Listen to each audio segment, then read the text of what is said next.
Tiffany Jane has always had a dark streak. It was just who she was. Maybe it was from her overbearing father who pushed her into life as a doctor at a very young age. As Tiff got older, she no longer wanted any part of it and left for a new place to start over. She became an intern and then an assistant who showed great promise. A man came into her life named Sal. He slowly pulled down all the walls, and the dark streak of hate went away with every passing day. Until one day, he just left, no note, nothing, and the darkness came back in full force. Tiff was already butting heads with the higher-ups, and office politics slowly worsened. Tiff loved being a doctor but could only take so much. After Sal had up and left, she couldn't take office bureaucracy. Seeing all this happening, Tiff was framed by another doctor looking to increase their station within the office. Tiff no longer let herself be someone's scapegoat and told the head to cram it and was removed from office for standing up for herself. Tiffany was crushed and lost. During her practice as an assistant, she met many outlaws who wanted her in their gang. Nothing was stopping her from joining now. That darkness returned, and the ruthless family fulfilled all of it. Finally, she was who she was meant to be.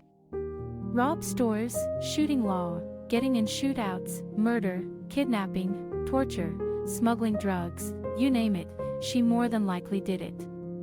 Tiff also met the man of her dreams. Second in command of the gang, and he loved her too. Bill taught her everything about being an outlaw, and she felt at home finally. She finally had what she always wanted, an outlet for the darkness and pain she had held on to for so long. True happiness at the end of a gun held to someone's head for money. With the knowledge of medicine, she could help those who needed it, gangs or others, and was paid. The leader left after a lousy bank job, and her man wanted out after taking the fall for them. So Tiff and her lover packed up and went together. They became reformed outlaws, bought a beautiful house, and made plans for their future until they were both sucked into outlaw life again. An old friend was at war with Ruthless, and Bill couldn't help but be part of it. They were both hunted day and night because of this. One night she was alone, and Tiff's ex-gang came for her.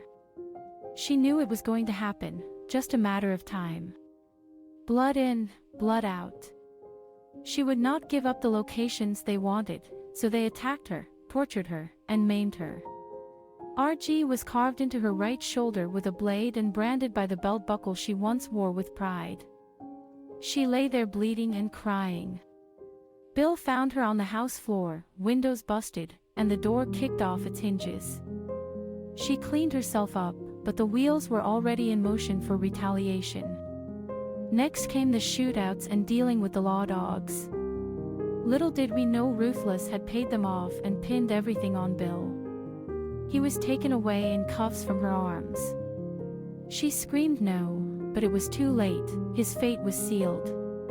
He was hung by the neck the next day at Valentine. Tiff watched as the law dogs put the rope around his neck. She couldn't watch. She heard the sound of death and then nothing. Law came for her, cuffed and dragged her into the office. Tiff was given a choice to pay her fines and leave or swing. She knew Bill would want her to live, so she paid, took the train away, and didn't look back.